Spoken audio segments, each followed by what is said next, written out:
ஸ்ரீ குருப்பியோ நமக. வேலவா ஜோதிட வித்யாலயத்தினுடைய அடிப்படை நிலை ஜோதிட உறவுகள் அனைவருக்கும் வணக்கங்களும் வாழ்த்துக்களும். நாம் கிரகங்களுடைய தன்மைகள் அப்படிங்கிற நிலைகள்ல கிரகங்களை பற்றி பல விவரங்களை பார்த்துட்டு வந்திருக்கோம்.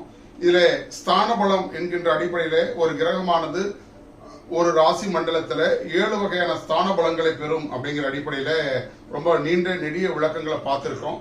அனைவரும் தங்களது பயிற்சி கையேடுகளை எழுதி நமது கருத்து குழுவில் பதிவிட்டதற்கு அனைவருக்கும் வாழ்த்துக்களையும் பாராட்டுகளையும் தெரிவிச்சுக்கிறோம். பொதுவா நமது வேலவா ஜோதிட வித்யாலயத்தினுடைய நோக்கமானது ஒரு முறைப்படுத்தப்பட்ட பாடத்திட்டங்களை முறையாக கொண்டு சென்று வகுப்பில் கலந்து கொள்ளக்கூடிய அனைவரும் 1% கூட குறையாம அனைவரும் ஒரு முழு தகுநிலை பெறணும் அப்படிங்கிற அடிப்படையில பாடங்களும் சரி, பயிற்றுவிக்கும் முறைகளும் சரி, பயிற்றுவிக்கக்கூடிய காலங்களையும் சரி மிக மிக ஆய்ந்தறிந்து நேர்த்தியா உங்களுக்கு கொடுத்துட்டு இருக்கோம். அதன் அடிப்படையில தான் தினசரி வகுப்புகள், உங்களுக்கு ஜஸ்ட் ஒரு தினசரி வகுப்புகள் ஒரு மணி நேரத்துக்குள்ள ஒரு தினசரி வகுப்புகள் அப்படிங்கறது கொடுத்து அதை மட்டும் நீங்க ஒவ்வொரு முறையும் கேட்டு தினசரி ட்ரைனிங் அப்படிங்கறத எடுத்துக்கோங்க அப்படிங்கிற அடிப்படையில் பாடங்களை கொடுத்துட்டு இருக்கோம். ஒவ்வொரு நாளையும் அடுத்தடுத்த நாள் வீடியோ பதிவுகளானது நாம் என்ன பண்றோம், லாக் பண்ணிட்டே இருக்கோம். இதை கூட ஒரு சிலருக்கு ஐயா ஒரு நாள் கூட விடலையா, உடனே லாக் பண்ணிடுறாங்களே, இது எப்பவுமே பார்க்கிற விதமா இருந்தா நல்லா இருக்கும் அப்படிங்கிறது ஒவ்வொரு மாணவரின் கருத்தா இருக்க வாய்ப்புகள் உண்டு. அடியனுக்கும் அவ்விதம் பாடங்களை கொடுக்கறது எந்த ஆட்சேபனையும் இல்லை. அந்த அடிப்படையில உங்களுக்கு பாடங்கள் வந்தது அப்படின்னா உங்களுக்கு இந்த பயிற்சி எடுக்கணுங்கிற ஆர்வம் சுத்தமா இல்லாமல் போவதற்கு குறிப்பிட்ட காலத்துக்கு அப்புறம் வாய்ப்புகள் உண்டு. அதாவது பாத்தீங்கன்னா எப்ப திறந்தாலும் அந்த வீடியோ ஓடும் அப்படிங்கிற ஒரு மைண்ட் செட் நம்மளுடைய அந்த ஆள் மனசு கொண்டு போய் சேர்ப்பிச்சிட்டோம் அப்படின்னா அந்த உள்ளுக்குள்ள இருக்கக்கூடிய அந்த ஆள் மனதை என்ன பண்ணோம்னா இதை தள்ளி போட பார்க்கும். விடு நாளைக்கு பாத்துக்கலாம், விடுன்னு ஒரு நாள் கழிச்சு பாத்துக்கலாம், ஒரு 7 நாள் விட்டலாம், சனிக்கிழமைக்கு ஆரம்பிச்சோம்னா சனி ஞாயிறு ஃபுல்லா பார்த்துட்டு எழுதிடலாம் அப்படிங்கிற மாதிரி ஒவ்வொரு வாரம் போக போக நம்ம மைண்ட் மாறிட்டே இருக்கும். அதுக்கப்புறம் ஒரு வாரத்துக்கு ஒரு தடவை பார்த்துக்கலாம்னு நினைப்போம், அப்ப 2 வாரத்துக்கு ஒருக்க பார்த்தலாம்னு நினைப்போம், அப்போ ஒரு மாசத்துக்கு ஒருக்க பார்க்கலாம்னு நினைப்போம். அப்ப எல்லா பாடத்தையும் ஐயா முடிக்கிட்டோம், அதுக்கப்புறம் நம்ம அமர்ந்திடலாம் பார்த்துக்கலாம் அப்படிங்கிற எண்ணங்கள் வரும். இது என்ன ஆகும் அப்படின்னா உங்களது ஜோதிட தேர்தலையும் உங்களுக்குள்ள இருக்கக்கூடிய அந்த ஆர்வத்தையும் தடை செய்யும் விதமா இருக்கும். அப்படிங்கிற அடிப்படையில தான் உங்களுக்கு பாடங்களை முறைப்படுத்தப்பட்டு தினசரி பாடங்களா கொடுக்கிறோம். இந்த இடத்துல அதாவது நிறுவனத்திற்கு எந்த ஒரு இழப்புகளும் கிடையாது ஒட்டுக்கா கொடுக்கறத பத்தி. ஆனால் உங்களால் அதை முழுமையாக பயன்படுத்த முடியாது அப்படிங்கறத ஆய்ந்து அறிந்துதான் ஒரு தாய் உள்ளத்தோடு உங்கள்கிட்ட நாம இந்த பாடங்களை கொடுத்துட்டு இருக்கிறோம். அதாவது தாய் உள்ளத்தோடு கொடுத்தோம் அப்படின்னா உங்களுக்கு சிறப்பா இருக்காதுங்கிறதுனால ஒரு தந்தையின் கண்டிப்பையும் சேர்த்து இந்த பாடங்கள் வழங்கப்படுகிறது அப்படிங்கிற இடத்துல குறிப்பிட்டு சொல்லிக்கிறோம்.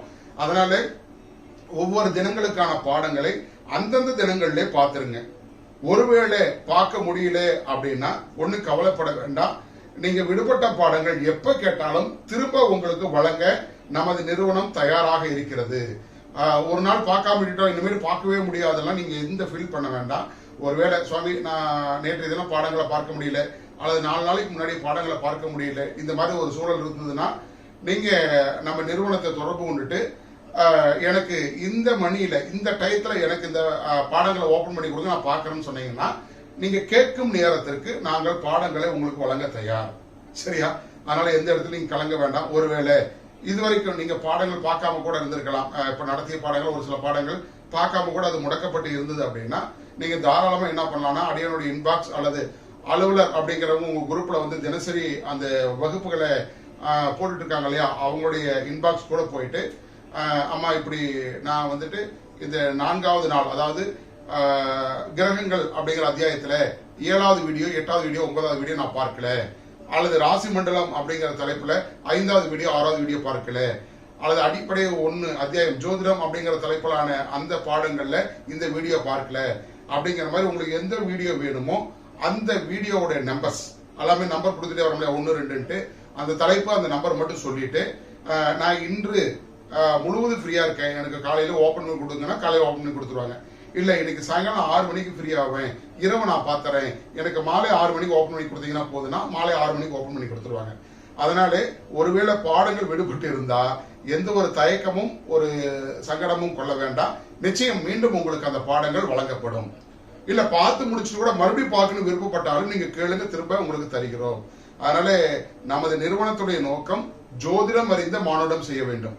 ஜோதிடம் படிக்க வரக்கூடிய அத்தனை பேர்த்தையும் முறையா அவங்களை கையை பிடிச்சி இழுந்துட்டு வந்து அவங்க நல்லா சீக்கிரம் குவாலிட்டி பண்ணணும் அப்படிங்கறது எங்களோட நோக்கங்கிறதுனால இந்த சில சட்டத்திட்டங்களை உருவாக்கி இருக்கோம். இந்த சட்டத்திட்டங்கள் ஆனது எங்களுக்காக அல்ல, உங்களுக்காக.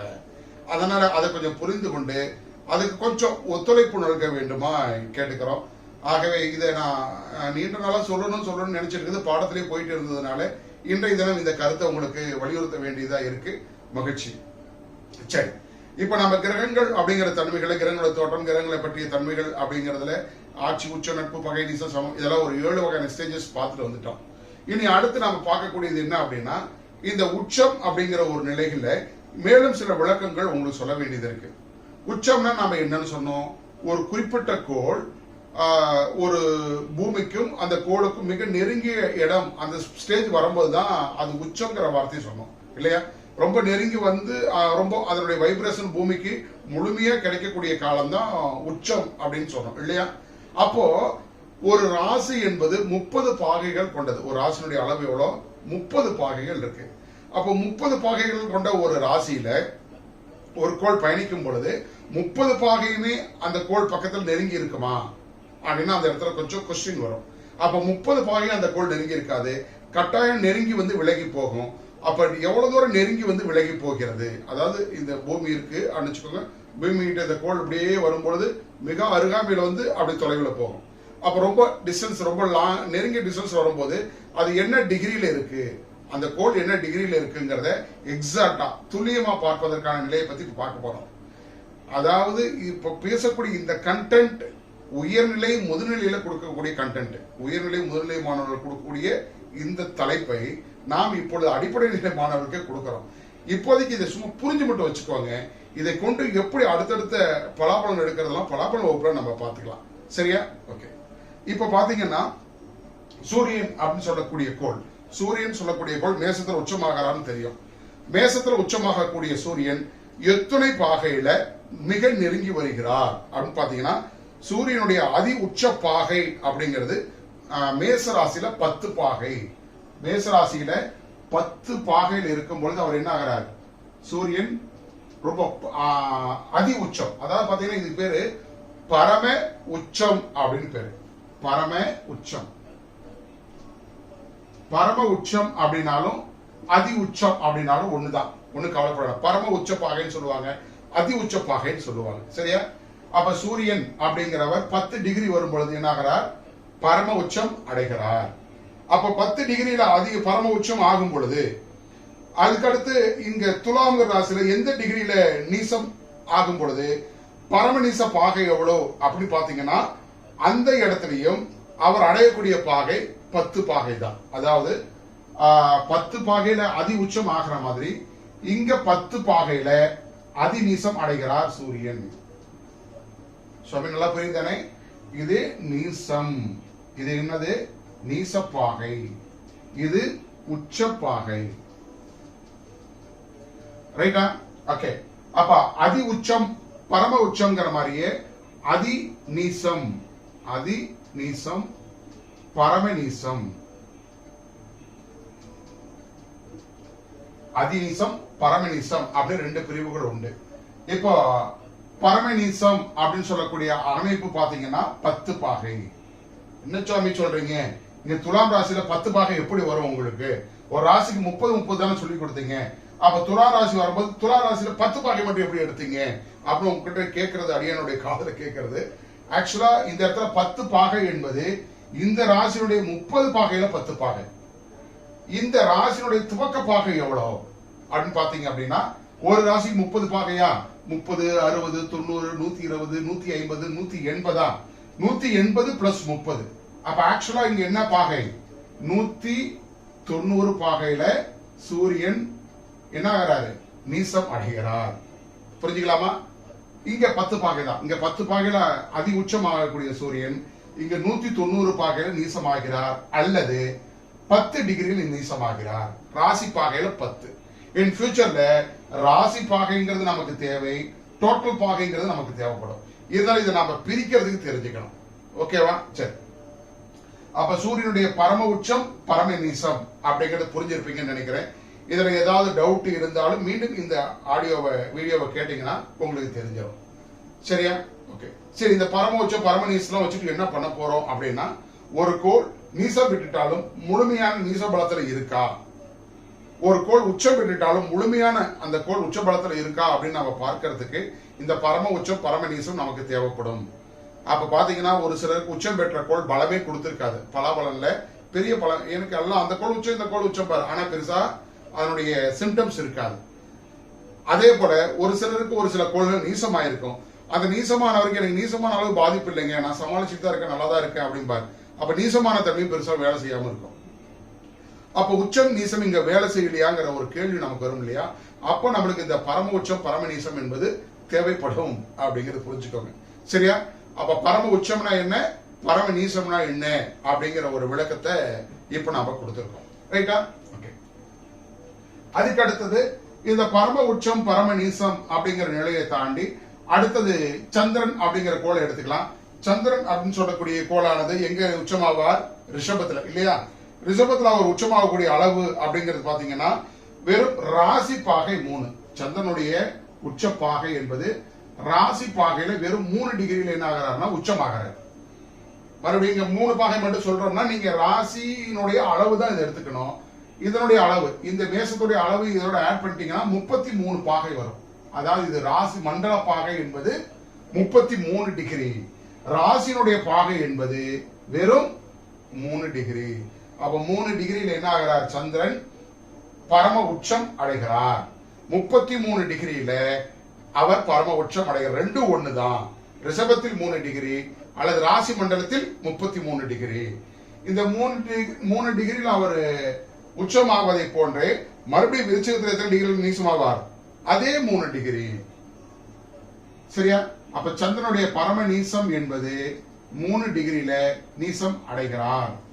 மறுபடியும் இந்த இடத்துல 3 டிகிரி எப்படி வரும்னா, மொத்த ராசினுடைய அளவு 3 டிகிரி, மொத்தம் 30 கொண்டு வந்தீங்க அப்படின்னா 7 ராசிக்கு 210 பாகை, 7 3 210 பிளஸ் 3 213 பாகை நம்ம புரிஞ்சுக்கணும். புரிஞ்சுக்கலாமா? 213 பாகை அவர் என்ன ஆகிறாரு? நீசம் அடைகிறார். சந்திரன் பரம நீசம் 213, பரம உச்சம் 33, அல்லது பரம உச்சம் ரிஷபத்துல 3 பாகை, விருச்சகத்துல 3 பாகை. இப்படி நீங்க மைண்ட்ல வச்சுக்கலாம், அப்படியும் நீங்க மைண்ட்ல வச்சுக்கலாம். நீங்க இதை நம்ம இதை நடத்திட்டு இருக்கும் போது நீங்க என்ன பண்ணணும் அப்படின்னா, பரம உச்சம் பரம உச்சம் அப்படின்னு ஒண்ணும், பரம நீசம் பரம நீசம் அப்படின்னு ஒண்ணும் எழுதி வச்சுட்டு, இந்த இடத்துல பாத்தீங்கன்னா சூரியன் சூரியன் சூரியன் ஆனவர் என்ன ஆகிறாரு? 10 பாகையில் உச்சமாகிறார், 10 பாகையில் நீசமாகிறார்.